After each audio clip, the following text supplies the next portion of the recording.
ଜାଣିଛନ୍ତି ଗୋଟେ କଥା, ମୁଁ ନା 2026 ହେଲା ବେଳୁ ନା ମୁଁ ପାଗଳି ଯାଇଥିବି। ମୁଁ ଏ ଦୁନିଆର ଥିମିନି, ମୁଁ ପାଗଳି ଯାଇଥିବି। କାହା ସ୍ୱାମୀ ମାନେ ହଇରାଣ କରୁଛନ୍ତି, ଆପଣ ସତ କଥା କହିବେ। ମୋ ସ୍ୱାମୀ ମୋତେ ବହୁତ ହଇରାଣ କରୁଛନ୍ତି।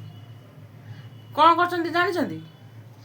ଦେଖନ୍ତୁ, ଏଠି ଆଣିଛନ୍ତି କଲିଜା ପୁଟା, ଏଠି ଆଣିଛନ୍ତି ତାର ଯେଉଁ ତା କୁକୁଡ଼ା ତା ଉପର ଚମଡ଼ା, ଏଠି ଆଣିଛନ୍ତି ହଡ଼ି, ଏଠି ଆଣିଛନ୍ତି ଚିକେନ।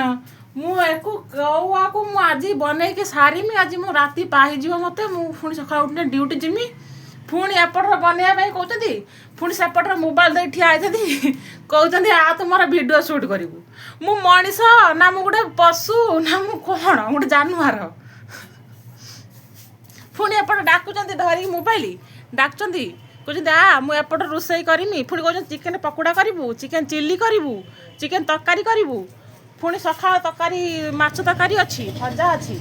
ହଁ, ଏତେ ସବୁ କଲା ପରେ ବି ପୁଣି ନା କରିନାହିଁ ଏପର୍ଯ୍ୟନ୍ତ କିଛି। ସବୁ ଧୋଇକି ଆଇନି, ପୁଣି ତୁମେ ଡାକୁଛ ମୋବାଇଲ ଭିଡ଼ିଓ ବନେଇବା ପାଇଁ।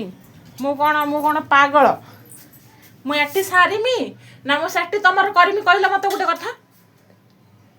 ମୁଁ ଏଠି ଏସବୁ ସରିଲା ବେଳକୁ ନିହାତି କମ୍ ସେ କମ୍ ମୋତେ ନା ରାତି ପାହିଯିବ, ମୋତେ ଯାହା ଜଣା ପଡ଼ିଲାଣି।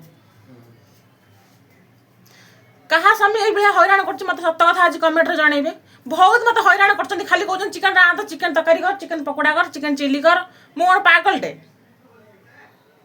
ମୋତେ ସତ କଥା ସାଙ୍ଗମାନେ ମୋତେ ଟିକେ କମେଣ୍ଟ କରି ଟିକେ ଜଣେଇବେ, କାହା ସ୍ୱାମୀ ଏଇଭଳିଆ ହଇରାଣ କରୁଛି କାହା ସ୍ତ୍ରୀ କି।